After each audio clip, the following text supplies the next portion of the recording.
Cerita Batak, gelar Sianipar Patuat Gajah. Dahulu kala, ada seorang pemuda dari Lumban Sianipar Balige, di mana keturunannya yaitu anak dari Raja Sianipar.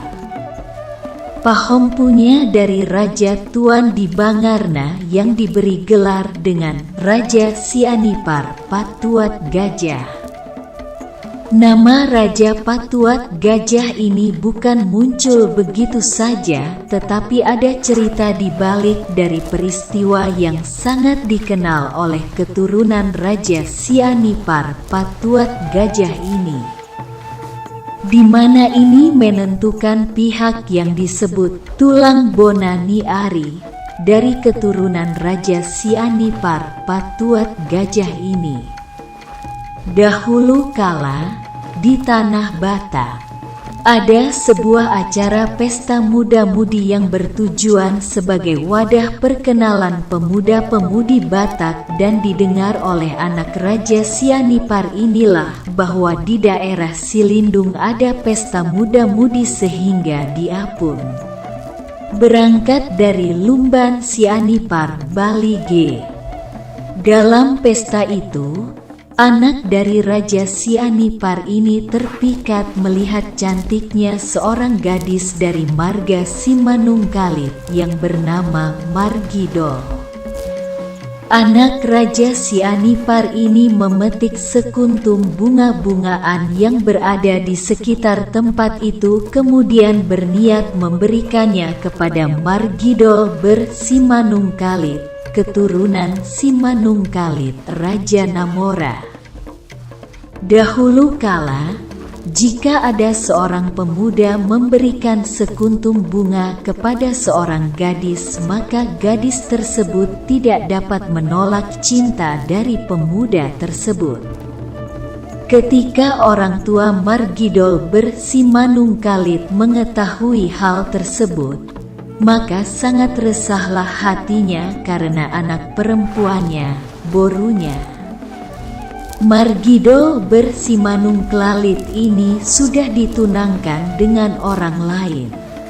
Untuk menolak pinangan anak Raja Sianipar tersebut, maka Raja Simanungkalit, orang tua dari Margidol berSimanungkalit ini, merencanakan segala macam cara untuk menggagalkan dan membatalkan lamaran dari anak Raja Sianipar tersebut. Salah satunya ide yang tidak masuk akal adalah seekor gajah berwarna putih. Ketika anak dari Raja Sianipar ini datang melamar anak dari Raja Simanungkalit, yaitu Margidol berSimanungkalit, kepada orang tuanya, maka mereka memberikan berbagai macam syarat-syarat kepada anak Raja Sianipar tersebut. Salah satunya adalah untuk membawakan seekor gajah berwarna putih ke kampung mereka dalam kurun waktu 1 hari. Raja Simanungkalit tahu bahwa gajah di Tanah Batak tidak ada yang berwarna putih, dan dengan waktu tersebut sang ayah Raja Simanungkalit berharap bahwa anak Raja Sianipar tersebut gagal, dan kalau dilihat letak dari kampung Simanungkalit ini berada di sebuah lembah yang dikelilingi bukit-bukit. Namun ternyata syarat yang diberikan oleh sang calon besan, yaitu Raja Simanungkalit, disanggupi dan disetujui oleh anak Raja Sianipar tersebut. Maka pergilah anak Raja Sianipar tersebut mencari seekor gajah liar yang berwarna putih dalam kurun waktu yang sudah ditentukan. Namun ternyata hari semakin gelap dan Sianipar tersebut belum menemukan gajah yang diminta. Anak Raja Sianipar tersebut dari tadi hanya melihat gaya berwarna abu-abu saja, dan sepengetahuannya kebanyakan gajah selayaknya adalah warna abu-abu. Melihat hari semakin gelap dan mendekati terang, maka anak Raja Sianipar tersebut menggunakan kesaktian yang dimilikinya untuk merubah warna dari gajah abu-abu menjadi putih dengan mencari tanah yang berwarna putih mewarnai gajah berwarna abu-abu tersebut menjadi putih sesuai seperti permintaan dari Raja Simanungkalit. Tantangan berikutnya yang harus dia lalui adalah bagaimanakah cara menurunkan seekor gajah ke kampung Simanungkalit ini. Namun tantangan ini pun akhirnya dapat dia lalui berkat bantuan kesaktiannya, di mana dia hanya tinggal memindahkan saja dengan menggunakan mantara-mantara dan memberikan seekor gajah putih kepada pihak Simanungkalit. Raja Simanungkalit sebagai orang tua Margidol Simanungkalit saat mengetahui bahwa Sianipar bisa melakukan permohonan mereka dan mereka hanya bisa tercengang-cengang melihat seekor gajah putih yang ada di depan mereka. Dengan geram dan sangat terpaksa, mau tidak mau ayah gadis cantik itu harus menerima lamarannya. Namun ia minta satu permintaan lagi, yaitu pisau ke Sianipar ini. Walau dengan berat hati, Sianipar mengiyakannya. Menurut cerita katanya dengan syarat pisau ini yang menjadi sinamot untuk semua pomparan Sianipar jika ingin mempersunting Boru Simanungkalit, dan tidak boleh ditolak oleh pihak Simanungkalit.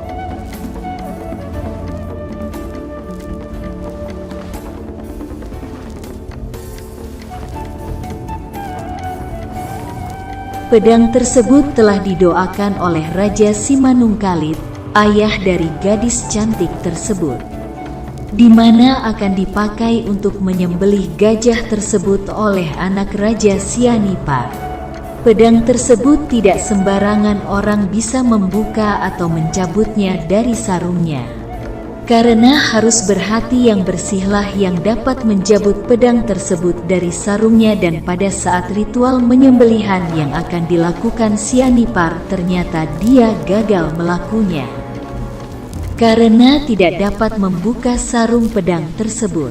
Sedangkan hari pun akan kembali gelap dan kekuatan magiknya terbatas dengan waktu sehari saja, maka gajah tersebut berubah menjadi abu-abu kembali. Mengapa Sianipar gagal menjalankan ritual tersebut? Karena Sianipar tidak bersih hatinya dan melakukan dua kesalahan, yaitu dia tidak jujur dalam melakukan kerja kerasnya, tetapi dia menggunakan kekuatan atau kesaktiannya untuk merubah warna gajah yang abu-abu menjadi putih dan menggunakan mantaranya untuk memindahkan gajah dari hutan ke kampung perempuan. Dari peristiwa tersebut, orang tua dari pihak perempuan Margidol Boru Simanungkalit ini tidak mau menerima lamaran anak Raja Sianipar tersebut. Karena kesalahan Sianipar dan janji yang sudah terucap, maka Raja Simanungkalit mengusir anak perempuannya dan tidak mengakui Margidol Boru Simanungkalit sebagai anaknya. Jika Margidol Boru Simanungkalit tetap mau menikah dengan anak dari Raja Sianipar. Namun, karena anak dari Raja Sianipar begitu terpikat dengan kecantikan Margidol Boru Simanungkalit tersebut, Sianipar tetap bersikeras akan menikahinya. Melihat hal itu, maka kakek opung dolinya dari Margidol Boru Simanungkalit maju dan menyetujui pernikahan mereka dan akan menganggap Margidol Boru Simanungkalit sebagai borunya atau anak perempuannya sendiri. Itu pun jika orang tua Margidol Boru Simanungkalit tidak mengakuinya sebagai anaknya lagi. Akhirnya pernikahan mereka pun terlaksana dan terjadi. Maka itu pedang tersebut sampai sekarang masih ada dan disimpan oleh salah satu keluarga Simanungkalit di Sipoholon. Konon hanya marga Sianipar dan Sianipar yang berhati bersih yang bisa mencabut pedang itu. Itulah sebabnya keturunannya memberi gelar Raja Patuat Gajah, raja yang menurunkan gajah. Kisah Sianipar Raja Patuat Gajah akhirnya mempunyai 4 orang anak dari Margidol Boru Simanungkalit dan mereka tinggal di Lumban Sianipar Balige dan sampai sekarang makam Raja Sianipar Patuat Gajah ini ada di pintu masuk kampung Lumban Sianipar ini dengan model makam Batak yang khas. Dari kisah Sianipar Patuat Gajah dengan marga Simanungkalit ini akan menentukan posisi marga Simanungkalit dalam silsilah marga Sianipar dalam keturunan Sianipar Raja Patuat Gajah. Marga Simanungkalit menjadi tulang Bonani Ari, yaitu sebagai tulang yang posisinya paling tinggi dalam silsilah Batak. Setiap orang dari marga Sianipar wajib menghormati marga Simanungkalit apalagi Boru Simanungkalitnya. Hal tersebut juga mempengaruhi posisi marga Sianipar dalam silsilah marga Simanungkalit. Ketika ada pesta adat dari marga Simanungkalit, maka mereka akan memanggil marga Sianipar sebagai Boru, putri kesayangan.